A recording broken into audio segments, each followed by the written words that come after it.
Hi friends, welcome to our channel. మేమైతే ఈరోజు crabs curry చేసుకోబోతున్నాం ఫ్రెండ్స్.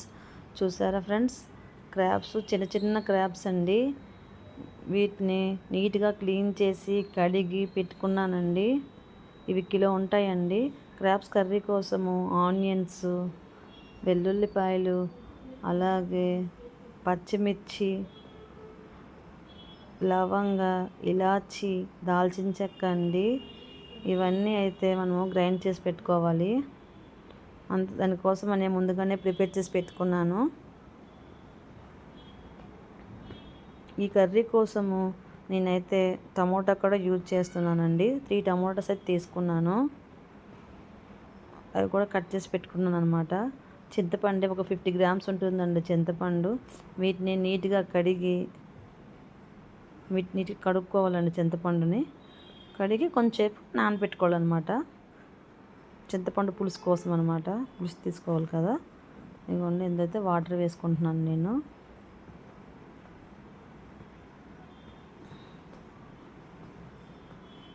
ఈ పులుసు వల్లే ఈ క్రాబ్స్కి మరి కాస్త టేస్ట్ వస్తుందండి. సరే, మిక్సీ జార్ తీసుకున్నాను. అందులో అయితే ఈ ఆనియన్స్, వెల్లుల్లిపాయలు, దాల్చిన చెక్క, లవంగ, ఇలాచి ఇవైతే మనము మెత్తగా గ్రైండ్ చేసుకోవాలండి. పేస్ట్ లాగా చేసుకొని చూసారా, గ్రైండ్ చేసుకున్నాను.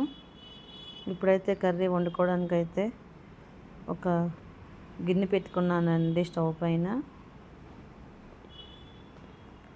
ఒకసారి మీరు కూడా ట్రై చేయండి ఇలా వండడం ఒకసారి. చూసారా, గిన్నె వేడెక్కింది. ఇందులో అయితే ఆయిల్ అయితే వేసుకుంటున్నానండి. నాన్ వెజ్ కదండి, కొంచెం ఎక్కువగా ఆయిల్ పడుతుంది. ఈ క్రాబ్స్ కూడా కొంచెం ఆయిల్ ఎక్కువగానే వేయాలి. చూసారా,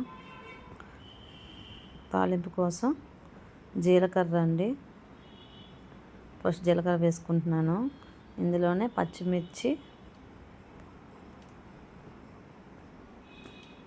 పచ్చిమిర్చి, కరివేపాకు, అలాగే కొంచెం మెంతులు కూడా వేసుకోవాలండి. మెంతుల వల్ల మంచి స్మెల్ వస్తుంది, టేస్ట్ కూడా బాగుంటుంది అన్నమాట. చూసారా, అన్నీ ఏగిపోయాయి కదా. ఇప్పుడు ముందుగా మనము గ్రైండ్ చేసి పెట్టుకున్న ఆనియన్స్, వెల్లుల్లి పేస్ట్ ఉంది కదండి, అదైతే వేసుకొని దాని పచ్చివాసన పోయేంత వరకు వేయించుకోవాలి. చూసారా, ఆయిల్ ఎలా వస్తుందో అలా వేయించుకోవాలన్నమాట. ఇందులోనే మనం ఇప్పుడు ముందుగా కట్ చేసి పెట్టుకున్న టమోటా ముక్కలు కూడా వేసేసుకోవాలండి.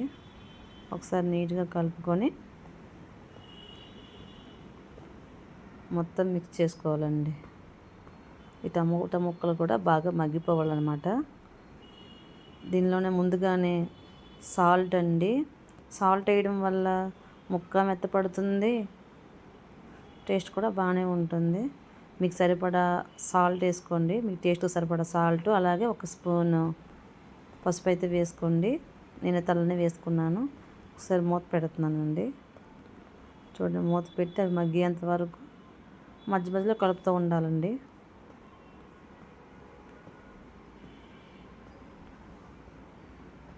చూసారా, ముక్కలన్నీ మెత్తపడ్డాయి కొంచెం. ఒకసారి నీట్గా కలుపుకొని దీనిలోనే కారం అండి, మాకు టేస్ట్ సరిపడే కారం వేసుకోవాలి. కొంచెం కారం ఎక్కువే పడుతుందండి, ఎందుకంటే క్రాబ్స్ కదా. దీనిలోనే ధనియా పౌడర్ అండి, ఒక 2 స్పూన్స్. గరం మసాలా అండి, అంతేనండి, ఒక స్పూన్ గరం మసాలా. దీనిలో మసాలాలు అయితే ఎక్కువ మనం యూజ్ చేయని అవసరం లేదు. ఇప్పుడైతే క్రాబ్స్ అయితే వేసుకుంటున్నాను. చూసారా,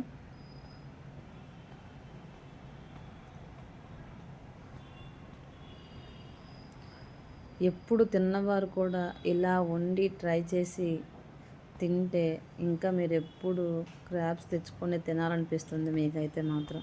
మేము కూడా ఫస్ట్ తినేవాళ్ళం కాదండి క్రాబ్స్ కర్రీ. మా హస్బెండ్కి అయితే ఇష్టం, కానీ నాకు నచ్చేది కాదు.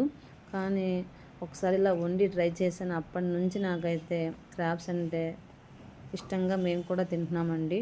చూసారా, చింతపండు గుజ్జు అయితే వేసుకుంటున్నాను. క్రాబ్స్ ఇవి ఎవరు తింటారు అనిపించేది, కానీ ఇలా వండుకొని తింటే మాత్రము తినాలనిపిస్తూనే ఉంటుందండి. అసలు మూత పెట్టుకోండి. చూడండి, దీనికి చింతపండు పులుసు, ఆ మసాలా గ్రేవీ అవంతా నీట్గా పడుతుందండి. చూసారా, బాగా ఉడుకుతున్నాయి ఆ గుజ్జులు. దీనిలోనే కొంచెం మనము వాటర్ కూడా వేసుకోవాలండి. కొంచెం వాటర్ వేసుకుంటే పర్ఫెక్ట్ సరిపోతుంది. అంటే అన్నింటి అవ్వండి అలా వేసుకున్నాను కదా, ఇంకా అన్నీ ఉడుకుతున్నాయి. ఒక 10 మినిట్స్ అలా మూత పెట్టి ఉంచితే అన్నింటికి బాగా పడతాయి అన్నమాట. సరిపోతున్నారా? కొంచెం వాటర్గానే ఉందండి. మరి ఇంకొక 5 మినిట్స్ ఉడికించుకోవాలన్నమాట.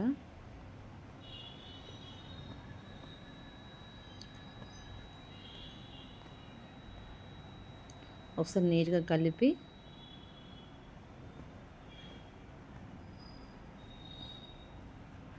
మూత పెట్టుకొని ఒక 10 మినిట్స్ అయితే ఉడికిపోతుంది. అయిపోయింది. చూసారా, చూస్తేనే నోరు ఊరుతుందండి. అంత టేస్టీగా కూడా ఉంటుందండి క్రాబ్స్ కర్రీ.